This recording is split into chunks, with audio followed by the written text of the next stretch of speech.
Coloca para minha irmã Salmo 28, 2 versículos deste salmo. Diz assim, ó: a ti clamei, ó Senhor, rocha minha, não emudeças para comigo, não aconteça calando-te tu para comigo, que eu fique semelhante aos que descem ao abismo. Ouve a voz das minhas súplicas quando a ti clamar, quando levantar as minhas mãos para o teu santo oráculo. Amém? Quando ele fala assim, ó, a ti clamei, ó Senhor.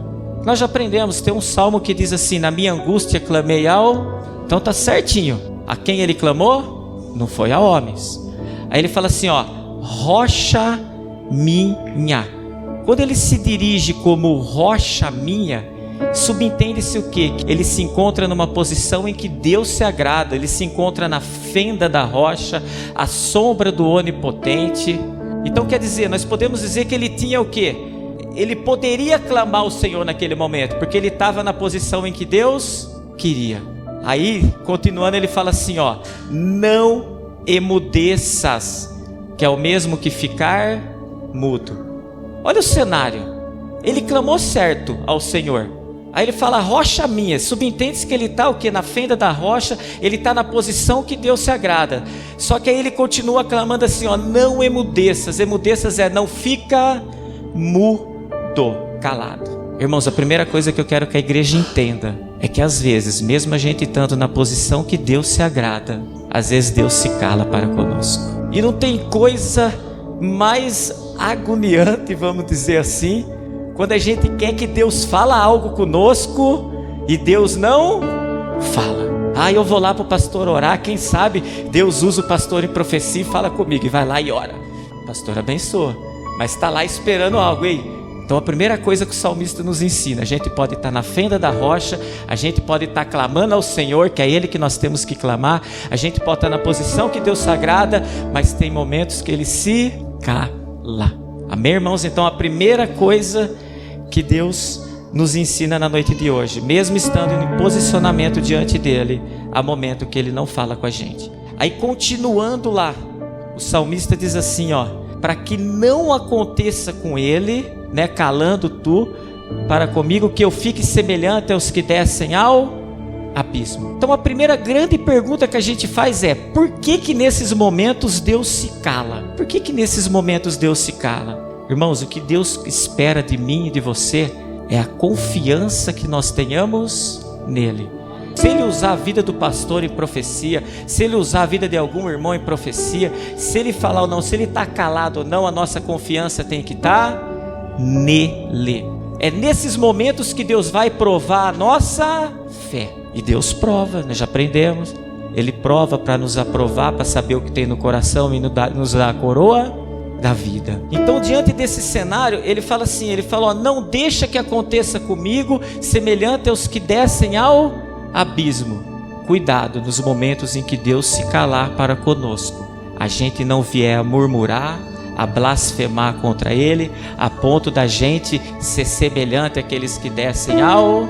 Porque nós já aprendemos que Deus não é Papai Noel. Tem gente que quer clamar, tem gente que quer fazer, mas está só esperando a resposta de Deus. E na hora que vem o silêncio, aonde está a nossa fé? Aonde está a nossa confiança? Irmãos, é no silêncio de Deus que a gente aumenta a nossa fé. Porque o justo vive pela fé. E a fé, as coisas, é aquilo que a gente não vê, mas a gente crê. Eu não estou vendo nada. E guarda algo, irmãos, o calar de Deus não significa que Ele não está trabalhando a nosso favor, não. Principalmente diante dessa condição, quando fala que está na fenda da rocha, quando Ele chama de rocha. Às vezes Deus está calado para conosco, mas Ele está trabalhando a nosso favor. Ele só está querendo provar a nossa fé. Amém, irmãos?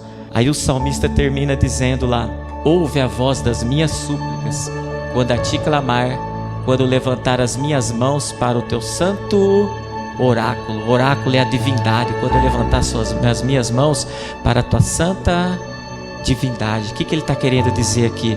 Ei, mesmo o Senhor no momento se calando comigo, se calando para comigo, ei, ouve as minhas súplicas.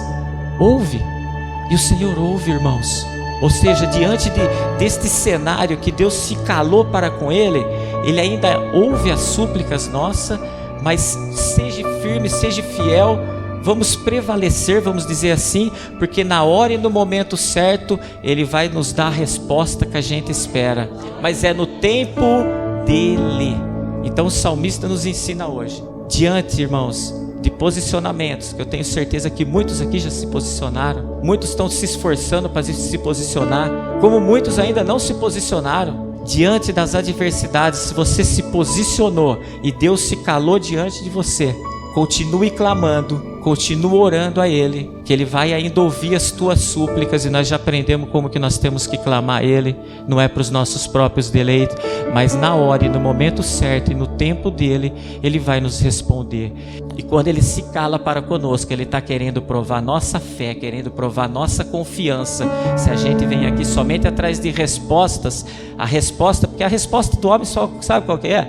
Ele veio aqui orar para um relacionamento, ele quer que Deus use a vida de alguém e falou, é esse aí mesmo, vai lá. Ele veio aqui orar atrás do emprego, ele quer que... Ei, Deus não é Papai Noel. Então, irmãos, há momentos que Deus se cala, mas não desanima, porque Ele fala lá, ouve a voz das minhas súplicas quando a ti clamar, mesmo o Senhor se calando comigo, mas ouve. E você pode ter certeza que Ele ouve. Principalmente se nós estamos na fenda da rocha, e no momento certo o nosso Senhor vai nos abençoar, para a honra e glória do nome dEle, amém?